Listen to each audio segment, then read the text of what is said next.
Hey everybody, welcome to another Making a Geek. I am Damien DeCarlo. I am super excited for this next episode we got today. I have Michael Yu with us. He is our guest today.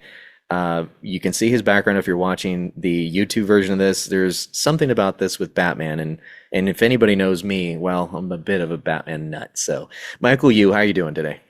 I'm doing good, and yeah, thank you for having me on the podcast today. Really excited to talk to you and to share a bit about this film that we've been working on Yeah, for quite a long absolutely. time. I mean, I reached out to you, and it's typical that I meet other geeks, fellow VFX people at like Comic Cons or some of the things I do. But I reached out to you kind of coldly in the social media world, just a DM, and I typically don't really do that, and I don't really know much about you. So this is a good opportunity to kind of get you talking about yourself, your project, and I know that we're both going to be at Comic Con, LA Comic hmm Con, so we have panels and we're just fellow geeks here. So tell us about you, Michael, like kind of more or less where you're from and what you do for a living. Sure. So I guess the most basic intro is that I make films. Job wise, I work in the visual effects industry. I'm a visual effects producer. But besides the day job, I have been making films with, myself and also helping on other friends' films for a long time. So that's, things from short films to, feature films. And the latest project that my friends and colleagues and I have worked on is this Batman Beyond fan film.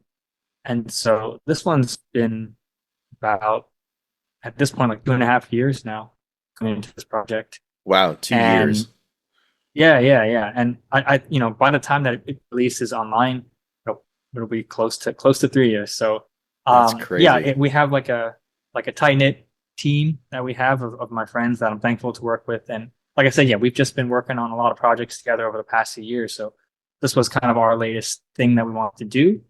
And yeah, it's nearing its release soon, and hope it makes a big impact in the community. So when you say you're a visual effects uh, artist, is that the terminology?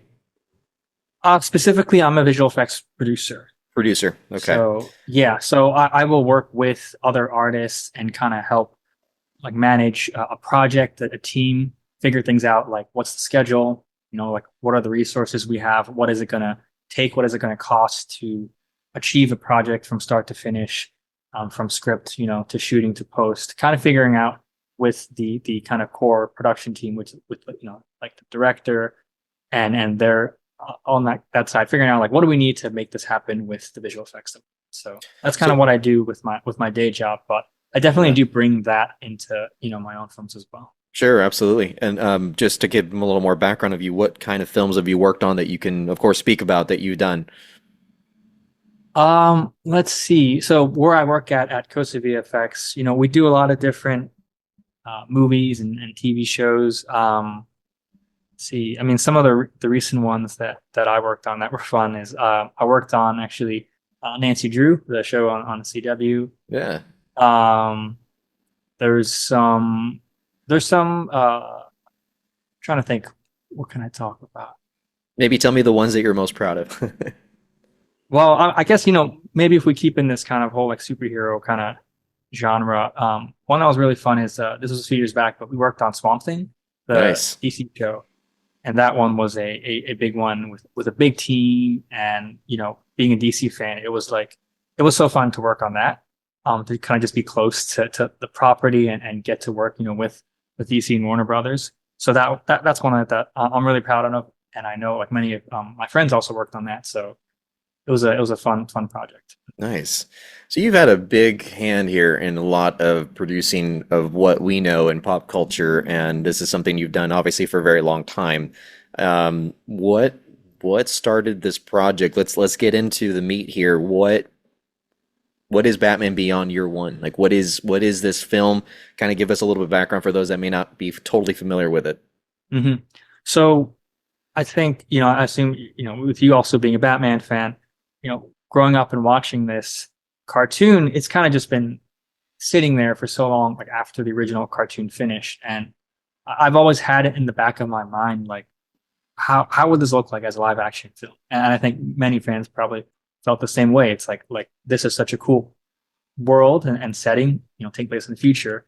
Why has it not been done yet? So just, a couple years back, my friends and I, our DP Ian, Hussey and I, we had finished working on a previous project, and we were thinking like, well, what can we do next? While we gear up for like a next maybe bigger project with the future, we don't want to be idle. We want to keep ourselves busy. So we thought, why don't we do a short film kind of with the time that we have in between projects? So we started thinking about what we could do, and this idea of Batman Beyond just kind of came back to me. Right, it came back to the surface. Came back to the surface where I thought I've always wanted to see a live action adaptation of this, and really it felt like the right time because of the fact that I do work in visual effects. Like I would say that is a big part of why we felt like comfortable and confident pulling this off, because I feel like one of the reasons why Batman Beyond hasn't been done is because it's pretty complex to do like a sci-fi project, right? You have Right. everything taking place in the future. So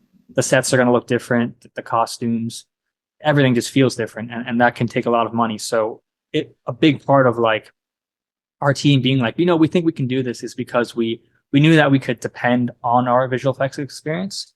So, we just started going off that idea and started writing a short script for it. And the more that I talked to other colleagues and friends about like, hey, would you be interested in helping on this Batman Beyond film? The more people said like, yes, I would love that. And the team kind of just kept building and building. Yeah. And then from that, the scope of the project also kept expanding, because originally, I thought it was just going to be like 6-minute short film, but the pages just kept getting longer and longer because we started talking about like, oh, what we could add, what we could pull in from the cartoon. Right. And so, yeah, we have this now. I think of it as like a proof of concept short film. It's not necessarily like a full complete story of everything, Right. but all it is a tease into what Batman Beyond could look like if it were a bigger live action project one day. Right. So the hope is, yeah, it's like, let's show people just a little bit of it and get people interested and get people talking about it. Right. So yeah, we've been doing film festivals lately. And like we talked about just recently, we're going to be at LA Comic Con, where we get to do another screening for the film. Amazing. And then after that, it'll release online. So yeah, hope we can make a big splash with that. So with this film, you obviously have been a fan, of course, and so you followed the show. I'm assuming you're maybe about my age, maybe a little younger, but so you basically kind of seen the show, and then you decided to adapt it to. It's almost like I haven't seen this happen in live action. I haven't seen this happen in CG form, so I'm going to take it Mhm. upon myself to just do this on my own. Is what I'm kind of getting here. Is this something that you feel like would be safe to say it was just a major passion project out of all the other things you've done? Definitely. I mean, this project, like I said, it kept expanding in scope.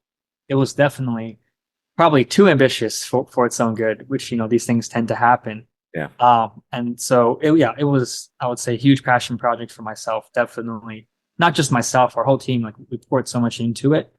And I don't think it would have been possible if people didn't, like believe in it and kind of volunteer so much of their time and effort. Like, Right. and again, not just like our core team, but like everyone who helped on it, like all our cast and crew, everyone had to chip in so much. So it really was one of those types of projects where it's like, yeah, everyone knows and believes that it's a passion project, and we're just kind of putting our energy into something that we hope can be very cool and rewarding for audiences. And I gotta admit, I've followed what I would know later to be your footage. I want to say about a year or maybe more ago. When was the first time it leaked, as far as your first introduction of this? Is this about a year ago Um, or more? I think like a year ago, because we finished um, shooting, like first we did like a Kickstarter a while back. Right. So we had like concept art, and we talked about our team, but obviously there wasn't any footage yet. Right. And so after that, we shot, and we finished shooting. I'm trying to think, it was like April. Yeah, it's like April 23. So after that time period, we started sharing just a few like behind the scenes images from set, so people could start seeing like a little tease of the costumes. Yeah. for Batman, for the villains, some like the action that we did. And so those images were floating around for a little bit. And then I'm trying to remember, maybe was it around Christmas time This, that this we sounds about posted the right. first teaser trailer. This sounds about right. I remember this Yeah. being around the holidays, and I remember when I was scrolling through Instagram, of course, when you're a geek, your algorithm is just giving you a bunch of geek fandom stuff. And I saw this, and my initial reaction was, holy crap. I mean, hold on a second. And so I Mhm. looked at it. I usually have co-hosts with me on the show. We talked about it and how we were fascinated of this concept, and it just kept popping up. So it's been a lingering thing here where I've been meaning to speak with you. And then as soon as I saw you post the fact that you were going to be also a fellow panelist this year, it's like I gotta talk to him. So I have a few questions. So regards to this film for you, Mhm. when you made this, was this supposed to be something that you're trying to pitch to a studio? Is that the intent, or is this purely for your audience? I would say like, a little bit of both, right? This is definitely for the audience. I would say that fans of the show will probably get the most out of it. Like the way we did our story, like I said, it's not really like a full complete film story. It kind of is just like a little peek into the world. So Right, um you'll definitely get more out of it if you already know the characters and some of the stories that go on in there. So yeah, it's on one front definitely for audiences and for the Batman community. And then on the other front, as much as we can, yeah, it's a proof of concept to hopefully pitch. These things obviously are out of our hands, right? Like we don't right, have any control over what happens. So it's not like an official kind of formal pitch or anything, yeah. but we hope that it goes out there and can make enough of an impact that maybe down the line some studio might be like, okay, there's potential here and we should look into Right. this. Do you think, in your opinion, since you've thrown out the first teaser concept art, that you've gained a pretty big blow up of following with this? Like, what's your view of this? I think yeah, it's been like a steady growth, and I'm glad that the Batman Beyond community specifically seems to be very supportive of kind of the project. Like we share it with different places online where other Batman Beyond fans, Right. and like like you said, it's been a while that it's been kind of out there already, so people have been supportive of it and very positive with like each time we kind of share new pictures or video from it. Right. And yeah, fans have been kind of like saying they've been waiting for the project to come out soon. So yeah, I think it's been a steady growth, and of course, definitely hope we can continue to spread even more. Right, Right. that's the goal, to get it out to as many eyes as we can. So yeah, hopefully the Comic Con panel helps with that. I mean, we're talking 3 years, 3 years of your life. Is this something that you just the biggest sigh of relief when you were finally done in that editing? Like, I mean, what For, what did no, what'd you feel? definitely. I mean, it's like with any film, it's like it's so much work, but this Right. one specifically, again, was in a way more ambitious than it should have been. So yeah, it was a lot of stress and late nights, but of course very rewarding at the end too. And like you Right. said, it was a big sigh of relief when we kind of got past the kind of biggest pieces of getting it made with shooting it and also like finishing post production. So Right. we're definitely on the kind of decline now in terms of just our final goal now is just getting it out there. Yeah. So yeah, I'm relieved that we have this kind of the biggest hurdles behind us, and now we can just focus on the rewarding aspect of it, which is again getting it out to fans. And this is essentially the best part of it. I mean, one would argue this is it now. You're taking it all in. Yeah. With the finalized project, would you say that you're completely happy with it, or do you feel like there's at times like I wish I can get back in there, back into editing, back into adding this or taking that out? Well, if you ask me that for any film, my answer is always going to be the same, which is I always see things that Yeah. I end up going like, I wish I did that differently, or I wish Right. I could go back and do something else. So yeah, I personally don't ever think that anything I do is perfect. So I'm always just seeing the things that I wish I did differently. But I will say that I'm still very proud of what we achieved here. Right. And I think the project, the short as a whole, it's a pretty big, like it's a monumental achievement. And again, that's really only due to like all the hard work that our casting crew did. So yeah, while I personally, still see things that maybe I want to keep adjusting forever, Yeah. I do think that it is again a big accomplishment that we did. And I think that'll show on screen when people get to see it. And that's also why like, I wanted to get into these festivals and do these screenings because I think when people see it on the big screen, that's sort of how it was meant to be, Meant to be made to shown. be viewed. Right. Yeah. Again, with this being like a sci-fi kind of Right. genre thing, like we're going for these like bigger, big visuals and like hard hitting moments. So Right. yeah, I really wanted to get as many chances as we could for people to view it on a bigger screen wherever that is. So Yeah. yeah, I think when people see it at these venues, whether it's Comic Con or the festivals, they'll be able to kind of appreciate more like what the team did. What were some of your challenges? Let's get into like now the part of you getting this finalized. What were some challenges that you faced when saying, I have the concept, I have these drawings, I have everything I need, story, screenplay, but then it's like I run into a snag. What did that look like for you during this project? Well, the biggest hurdle I would say with any like independent production is always first and foremost is just budget and time, Right. and those two things go hand in hand. Again, with this being a sci-fi futuristic project, that the nature of this story just calls for needing a lot of money to pull it off. And again, I think that's why it hasn't been done so much before because, let's say you're shooting another fan film that maybe takes place in modern settings. For the Right. most part, you could just find like a real location that exists It's true. and then base your story around that. But for ours, when you look at the artwork in the original cartoon, with the way they built their city, like Neo Gotham, and the imagery there, the architecture, it's like it's so distinct, right? Like it has such a specific look to it. And I think if you didn't if you didn't try to accomplish that, it almost wouldn't feel authentic to that world. Right. So, we were like, well, we have to at least try, maybe not for the whole film, but at least for a few scenes to sell that sci-fi world.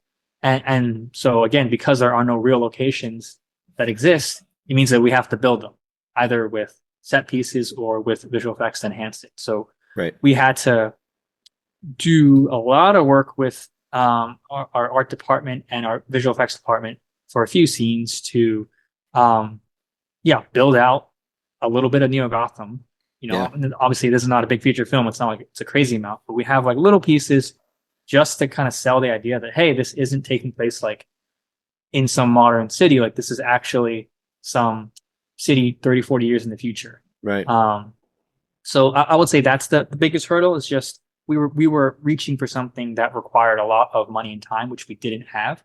And so we had to, compensate where we could.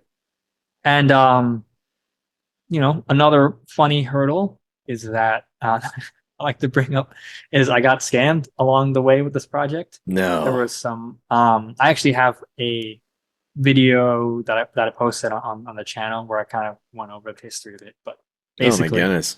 I had commissioned some props that we needed for the film, like some prop weapons, and unfortunately, this prop maker scammed me.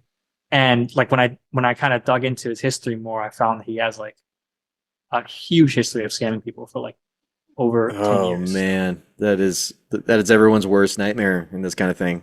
Yeah, and it's just like, in the grand scheme of thing, it's not the worst thing, but it's Yeah. like when you're making a film, there's already so many things to worry about. Right. And so this was happening when we were getting ready to shoot, and it was just like another thing to add for our team to stress about. So Oh my goodness. So you got some serious challenges. Was this something that at the end you were thinking like maybe I just put this on the back burner for a while? Like maybe I'm just putting myself through too much all at once? you know, I mean that question I will say definitely popped up maybe halfway through, Yeah. but there was a point where I was like, we've already put in so much work. Like we had passed the point of no return, right? Right. Because of how much everyone had invested into the film, both the time, the money, the resources, the effort, the work. So there was a certain point where even though it was like stressful and a lot of work, I think all of us were like, we got to get this done. Like we Yeah. can't, you know, it'd be such a waste if we spent so much time getting to this point and then we don't just push through all the way Yeah. to the end. So It's like yeah, you're we halfway up the definitely want stairs and just deciding to head back down. exactly. Yeah. So we definitely wanted to push through as fast as we could. And of course, even as fast as we could, still took a long time just because of like how much work there was to do. Yeah. I mean that and all your whole crew and your fans, we're all counting on you, so it's one of those things that I can imagine you are kind of feeling, I've already shown this, I've already shown the concepts, I need to get this out because Mhm. otherwise I can't live with myself. Exactly. Yeah. You No, know? pretty much. Yeah. Ever- We owe it to the community to Right. finish it. So when we see this, I mean, I'm picturing it in my head the imagery, the feel. Um, what were your inspirations? I mean, I can say some that look like certain things here, but I'd rather it come from you. Mhm. What inspiration did you draw from, like certain elements? Yeah, I would say for me it was like a blend of different inspirations. So of course the kind of base starting point is the original cartoon. Right. Like I just mentioned earlier, the show had such distinct artwork with like the way they did their architecture of the buildings and shapes and colors. So I definitely wanted to keep that feel. And then from there, it was like, well, how do we turn that into something a bit more grounded in the sense that it could happen in real life? Because obviously the cartoon is cartoon imagery. So we have to Yeah. kind of translate that to how things would look like in reality. So after that starting point of going from the cartoon, it was pulling in like other sci-fi references. So of course, there's a huge Blade Runner kind of inspiration. Just getting that, I can totally see that. Yeah. yeah, like getting that futuristic, sleek, but also in a way grimy kind of world out there. And then, pulling in any other kind of cyberpunk era references, whether it's from like the actual cyberpunk games, even like Ghost in the Shell. So I can see it's like I that said, too. it's like a blend of different things to kind of hopefully get something that feels like it could happen in real life. Right. Why Batman Beyond? Or why not a other type of Batman? What drew you specifically to Terry McGinnis's world? Yeah, so like you, I'm a huge Batman fan, and of course that typically means Bruce Wayne. But when I was thinking about doing a fan film, I think there's already so many like regular Batman Bruce Wayne stories out there. I would probably like the majority of the Batman fan films are just Bruce Wayne. So, Right. and of course, there's nothing wrong with that. And I just felt that if we're gonna do this, maybe one thing that would help our film stand out is to offer people a new character and setting that they haven't seen before. And so again, because Batman Beyond hasn't had much media post its cartoon, it felt like a good opportunity to give people something more unique, something that they haven't seen before. Yeah. And so to me, like that felt like it would appeal not only to Batman fans, but also to like non-Batman fans, like general audiences. They could see this not just like, oh, it's a Batman project, but no, this is also like a sci-fi project. So, yeah, that was a big reason for us going with the Batman Beyond storyline. And then beyond that, um, it's just a cool story that I've grown up with. Terry McGinnis's character, with him being younger, it was very, I think, easily relatable for us when we were younger growing up. So I think that allowed a different story than again what we've seen with Bruce Wayne most of the time. Yeah. So yeah, yeah. And that's where I think your project stands out. And I think of other sort of major studio success stories would be like Spider-Man, Into the Spider-Verse, where Mhm. they're touching on different timelines and you're getting that future vibe. And I think that you tapped it in perfectly with that, with the timing. I think a lot of people are open for this. They're open for more artistic view with CG and not just straight art. It can be a little edgy. Mhm. And I think that this is something that you probably will get demand for, maybe even a sequel. How are you feeling about doing a sequel or a follow-up to this? Well, I You're like, I mean, just got done, man. yeah, I think that again, it goes back to that, like, what is that biggest challenge? And Right, it's like the time and money, right? So doing this again was already like 2.5, close right, to 3 years. And so to think about like doing a sequel for this, um, granted, I don't think if we did a sequel, it would take that long now that we have a bit more experience in this world. But it would still probably take a long time. And, of course, ultimately these are, nonprofit projects. So it's a lot to put into. right. Um, so while I think creatively it would be very fun to do that, and I would love to like continue in this world of Batman Beyond, I will say it might be difficult to keep doing that just as a fan film, Right. but hopefully Hopefully it something turns comes into of something this. official, right? Yeah, Yeah. yeah. I think that I don't want to speak for you, but I think your most ideal thing to come out of this is that you get funded to make a sequel, I assume, or to just, I don't know, maybe you're just wanting to just take what you can get and then be done. How are you feeling about that once you're getting that payout if it were to happen? Yeah, I mean, I don't have an answer to that because it's like, yeah, we can't predict what will happen. Again, it's like a dream scenario is that, yeah, we get supported to do this officially with the budget. That Right. that that is the goal. That is the dream. Um, but I feel like realistically, you can't really depend on that. You can't like kind of hinge Yeah. on that happening. So I don't know if that'll happen. And so in kind of in lieu of that, I would say realistically our next point is just, yeah, taking kind of what we have from this and Yeah. then moving on to whatever next film that we want to do. And I think the Um, next thing would be here at this point. We got Comic-Con coming up. Is this your major first screening of this? so we already had our kind of first premiere at LA Shorts Okay. International Film Festival. So that was earlier, Nice. a couple weeks back, and then we had like a kind of just an internal like cast and crew screening at a theater, and that was super fun. So yeah, next we have actually we have Burbank Film Festival coming up Okay.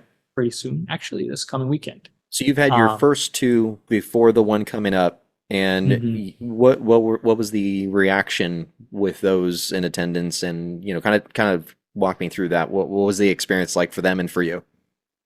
I was really happy. It was really fun getting to finally see it on the big screen with people. And at LA Shorts, we had a lot of people go to show up in the block that we were in, and I was very just thankful that afterwards there were a lot of people in the audience who came up and said like, "Oh, like I'm a huge Batman fan," and they really appreciated seeing this story kind of be brought to life. Yeah. So yeah, it's been fun. It's been cool seeing people's positive reception to it. And again, all I can say is that I'm very thankful that people are liking it because we made this for the fans. So Right. we got to make sure they're happy and that it kind of fits in with I guess what they were expecting. So from here, with your work, your actual job, what's moving forward for you? Like what do you want to be doing the next few years? More fan films, more of the work that you do. Where do you want to go from here? Well, I would say, again, with this being a proof of concept and, we don't know where it'll take us afterwards. So whether it is, whether the next thing is Batman related or not, my hope is that it kind of generates enough, support for us that we could go into maybe like an independent feature film next. Yeah. And that could be something, like an original story that we have, not related to Batman or superheroes. So that would kind of be my hope that we can just keep continuing to make bigger and bigger projects each time, um, and yeah, leading to more feature films. Amazing. And so we got some panels coming up. Let's talk about that. So when are we going to see your show or your showing of this film? I want to come out and see it. I do have two panels I have to do, but I definitely want to come see it. Tell us when exactly the time and the room that everyone can find it. Yeah, so our panel is going to be on Sunday, October 6th. It is at 3 p.m. and I believe it is room 410. Um, Awesome. so yeah, if you're able to make it, that'd be great. Hopefully, there's a lot of other Batman fans at the Yeah. convention who hear about this and are able to show up because we would love to um, yeah, get a chance to show people on the big projector screen. And then we'll be doing a panel afterwards. So yeah, it'll be a great chance to just connect more with the people, And talk who about will the you film. be featuring on the panel? Tell us who will be there that we can get an idea of who's going to be talking. Yeah, so far we've got myself, we have our star Ryan Potter, who's playing Terry McGinnis. We have Isabel Hahn, who's playing Melanie, and then we have one of our producers, Phil McElroy. So yeah, it'll be a small panel because we don't have too much time there, especially after the film finishes playing. There's going to be even less time, like in our little block. Yeah. So it'll be a kind of small, short panel, but hopefully it'll be a good chance just to again connect with people on a few questions. Short and sweet. I love it. Yeah. And I'll just do a quick update for my audience. The two panels I have that I'm doing will be Saturday. Both of them will be Saturday. I'll be a very busy guy. So the first panel will be the uncanny impact of X-Men, where we're going to dive into the pop culture and how it's impacted everything that we know. We will have those that have worked on the makeup and directors of, or with the directors rather, on some of the X-Men films. We will have the showrunners, Eric and Julia Lewald. That'll be Saturday, 11 a.m., 303 AB.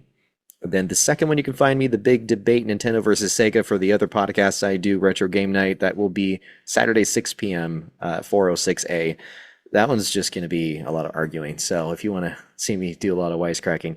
But yeah, I have full faith you're going to have a great turnout, Michael, and I'm going to be there because it's Sunday and I don't have anything going on Sunday. So I'm Awesome. definitely willing to come by, and I actually live not too far from the convention center too, so it's a very easy Nice. journey for me. Um, where can folks find you? Let's plug you in. Let's get your social media, your YouTube, or whatever you got. Tell us where you're at. Sure. So I guess, the studio name that we're kind of posting under is Loomis Entertainment. So you can find us on YouTube at Loomis Entertainment. And, if you search the same thing, it'll show up on Instagram, like Loomis, um, Twitter, Facebook pages. And then my personal Instagram would just be Michael Yu, except you take out the I in the beginning. Awesome. Yeah. I am super excited for you, Michael, and I wish you the best of luck. I will definitely come find you. And this is going to be awesome, guys. Get pumped. Get pumped for LA Comic Con 2024. For the updates for what we do, makingageek.com is the main website. You can find me at Damien underscore DeCarlo on Instagram, Making a Geek underscore podcast, retro underscore game night for Instagram for the other one. I think that's it. So my usual sign off to say, and you guys know it, it's keep calm and geek on. Good night, everybody.